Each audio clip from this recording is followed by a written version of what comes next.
Күндүн маанилүү жаңылыктары менен тааныштырып, бүгүн программасы. Студияда мен Тимур Владислав. Саламатсыздарбы? Алгач чыгарылыштын кыскача мазмуну менен таанышып алыңыздар. КСДПда чатак али бүтчүдөй эмес. Эки жааттын кармашы бүйүрдү кызытууда. Бүгүн дагы чуу чыкты. Өлкөнүн жигердүү жаштары өлкөнү өнүктүрүүгө ынтызар. Жаштар жыйынында маанилүү сунуштар айтылды. Экс-мэр Нариман Тулеев Атамбаевтан карызын түрмөдөн өндүрүп аларын айтты. Атамбаев карыз алганын мойнун алган.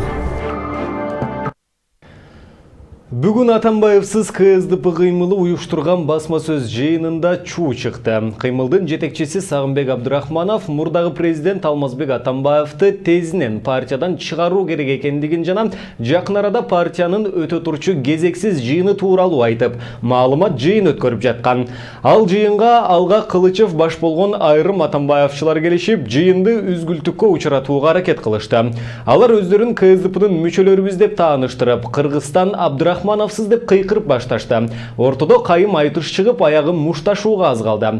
Күзөтчүлөр Кылычевди жана анын тобун колун толгоп залдан түртүп чыгарып жиберишти. Андан соң маалымат жыйын уланды. Атамбаевсыз КСДП кыймылы жерлерде жыйындарды өткөрүп жүрөт. 28 ноябрда дагы кыймылдын Достукта өткөн жыйынында чуу чыккан. КСДП фракциясынын депутаты Ирина Карамушкина кыймылдын аракетин мыйзамсыз деп сындап, катышуучулар менен кайым айтышкан. Biz partiyаны уурlardan, жемқорлардан, жана сиз 25 жылдан бери башында туруп, сиз уурушулук кылып, ушунча байганың үчүн сиз дагы жооп бересиз деп биз кайрылганбыз. Бирок бул партияда съездден кийин көрөсүңөр, баарыңыз күбө болсоңуз Атамбаев болбойт.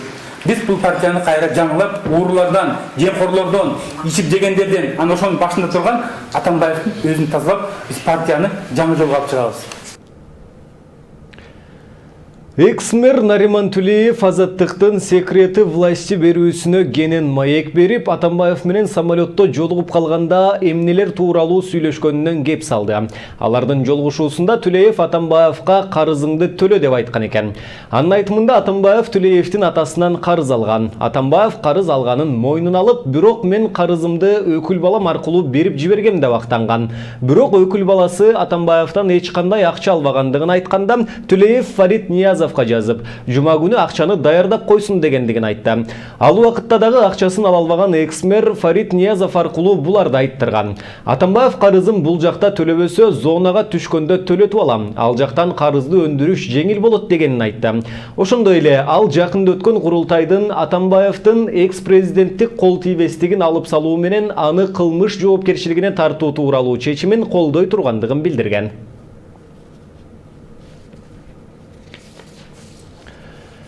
Чаткал районунун Терексай айылында бейбаштык боюнча эки мыйзамсыз сурма казган 4 факты катталды деп Ички иштер министринин орун басары Курсан Асанов билдирди.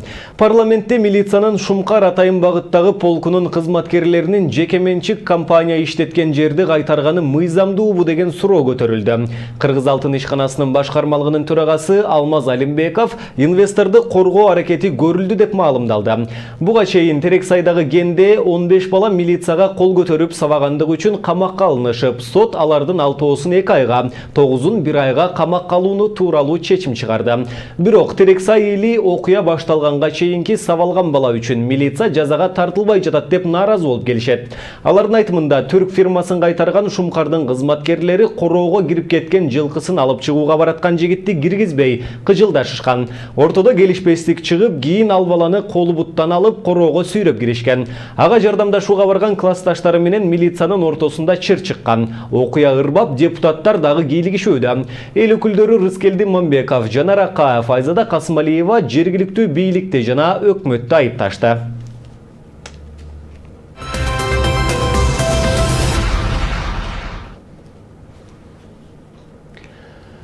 Ноябрь айында Кыргызстандын жалпы мамлекеттик карызынын өлчөмү 4 миллиард 427,11 миллион АКШ долларын түздү. Бул июнь айындагы көрсөткүчтөн 16 миллион долларга көп.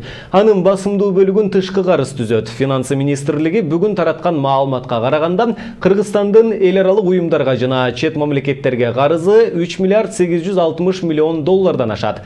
Мамлекеттик ички карыз 620,21 миллион доллар деп көрсөтүлгөн.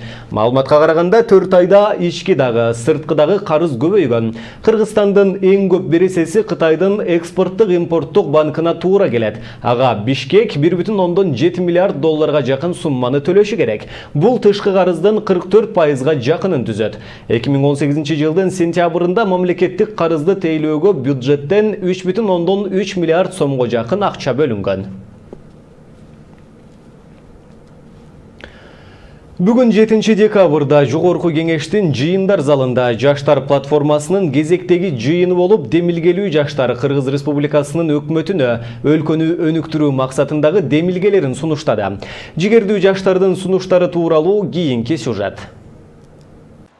Кыргызстанда жаштар жалпы калктын 30%-ын түзөт. Жаштардын коомдук турмушта ээлеген орду чоң. Кыргызстан эгемендүүлүк алганда төрүлгөн балдар бүгүн 28 жашка чыкты. Демек өлкөнүн мындан аркы өңүтүн эгемендүүлүктүн жаштары аныктайт. Бүгүн Жогорку Кеңеш депутаты Жанар Акаев өлкөдөгү активдүү жаштардын башын кошуп, Жаштар платформасы аттуу салтка айланган иш-чараны өткөрдү. Өлкөнүн 4 бурчунан жана Россиядан келген жаштар билим берүү, медицина, спорт тармактарындагы көйгөйлүү маселелерди гана көтөрбөстөн, өкмөткө чечүү сунуштарын да айтышты.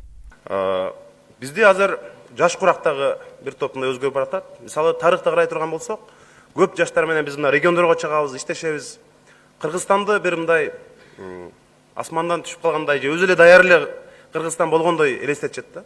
Кыргызстанды биздин улуу инсандарыбыз керек болсо өмүрүн берип курган, түптөгөн мамлекетибизди. Мына ошолорду биз саясий мындай элита деп айтсак болот да. Мисалы, ошол эле Абдыкерим Сыдыков, Жусуп Абдрахманов, Касым Тыныстанов, Ишеналы Айдарбек, Баялы Исакеев, бизди кыргыз мамлекетинин түптөгөндөр, ушулар мына 15 жашынан саясатка аралашып, 17-18 жашында Москвада съездде Кыргызстандын кызыкчылыгын коргоп сүйлөгөн. Москва шаарында Ваш доктор медициналык клиникасын ачып, негизинен кыргызстандыктарга кызмат көрсөтүп келе жаткан врач Кубанычбек Алибеков бүгүнкү күндө акыл миграциясы өлкөдөн агып чыгып кетип жаткан көйгөйлөргө токтолду. Квоталарды Кыргызстанга биз эң эле керектүү адистиктер гана боюнча жөнөтсөк, рационалдуу. Ал эми бул квоталарды рационалдуу бөлүштүрүү боюнча орус кызматташтыгы гана эмес, бул Кыргыз Республикасынын билим берүү министрлиги да көзөмөлүнө алыш керек бул нерсени. Алар кайда кетип атат, канча жаштар кетти, канчасы кайтып келди, ошолордун канчасы жумуш менен. Мисалга айтсак, биз медицина тармагында, мисалы бизде аритмолог жетишпейт деле Кыргызстанда, чындап жетишпейт. Бул мисалга Саламаттык сактоо министрлиги билим берүү министрлигине сунуштап, бизге 2 аритмологду квота аркылуу жөнөтөлү. Алар барып үйрөнүп, кайра келип Кыргызстанга жардамы тийип өнүктүрүш керек. Жашыл Чарба Агро холдингинин башкы директору Тилек Токтогазиев айыл чарбасын өнүктүрүүдө дыйкандардын кирешесинин жогору болушун камсыз кылуу керек деген пикирин чечмелеп берди.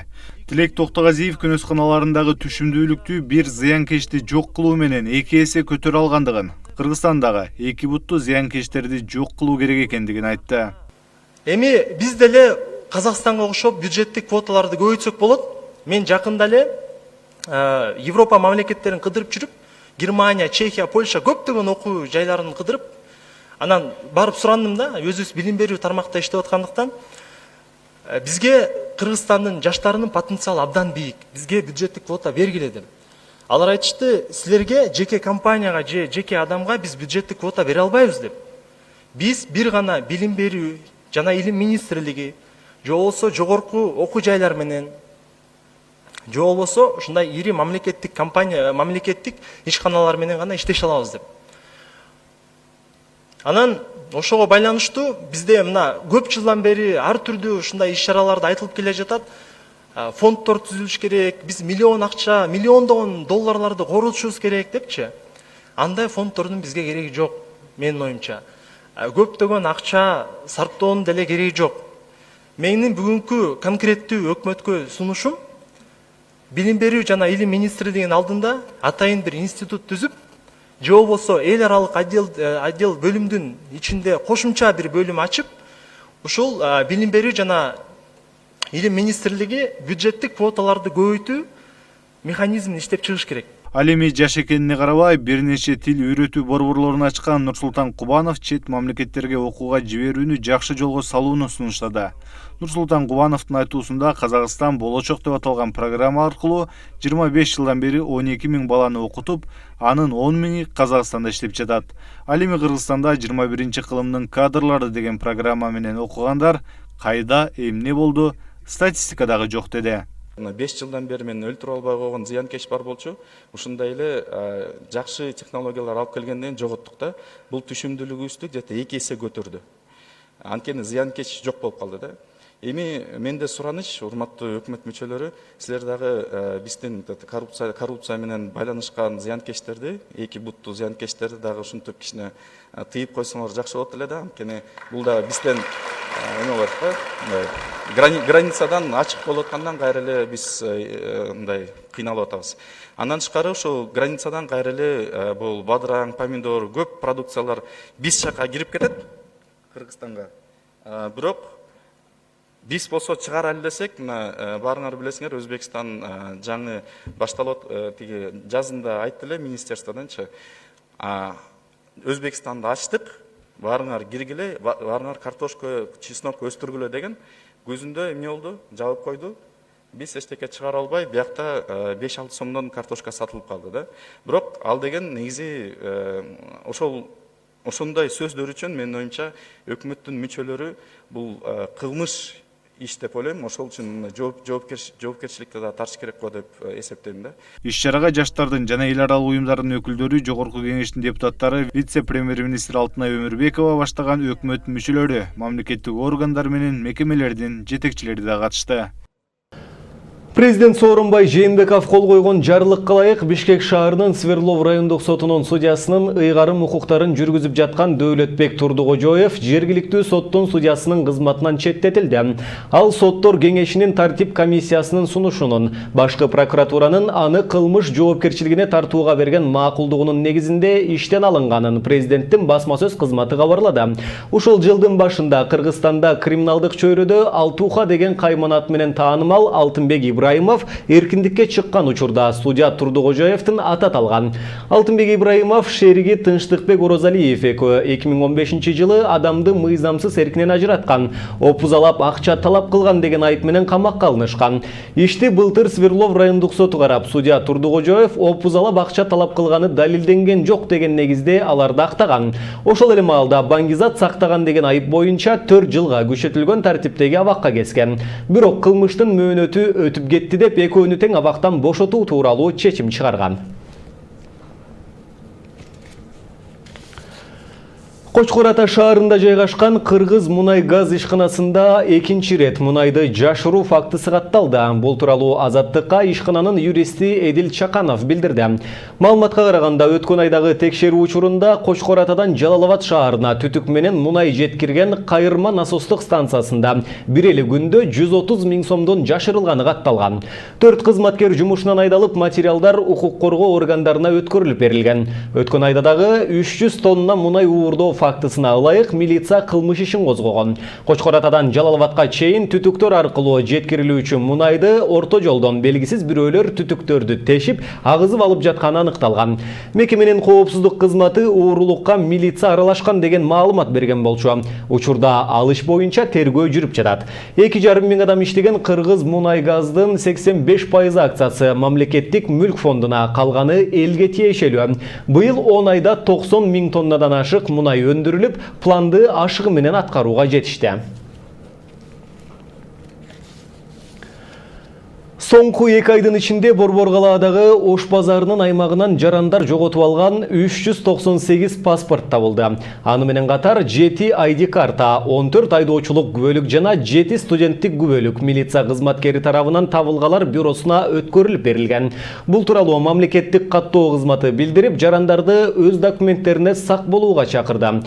Ушул жылдын 1-январынан 1-декабрына чейин өлкө аймагы боюнча 706 паспорт, 80 айдоочулук күбөлүк, 96 туулгандыгы тууралуу күбөлүк, 110 нике тууралуу күбөлүк жана башка документтер табылган.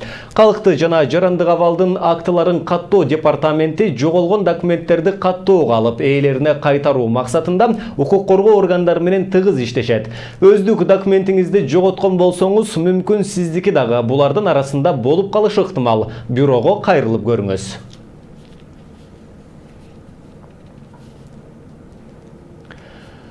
Бишкекте кичинекей кыздарды алдап, кулагынан сөйкөсүн чечип жүрүшкөн 2 кыз кармалды. Бул тууралуу Бишкек шаарынын Ички иштер башкы башкармалыгынын маалымат кызматы билдирди. Маалыматка ылайык, милицияга арыз менен жабыркаган кыздын апасы кайрылган. Ал өз арызында белгисиз 2 кыз анын кызынын кулагынан алтын сөйкөсүн чечип кеткендигин билдиришкен.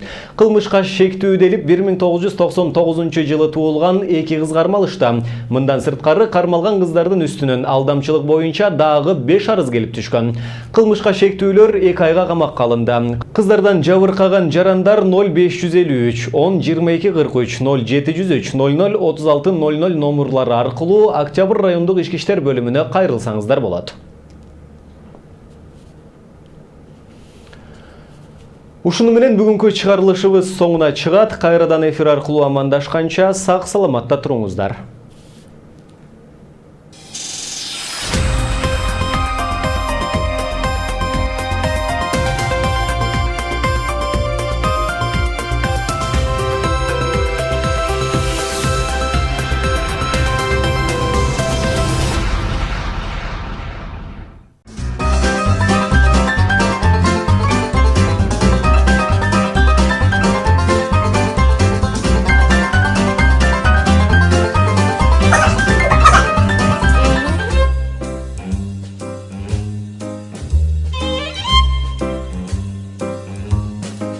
Уникалдуу дизайны менен Россиянын сапаттуу жылыткычтары эми Кыргызстанда. Тимбер үйдө эле эмес, жүрөктү да жылытат.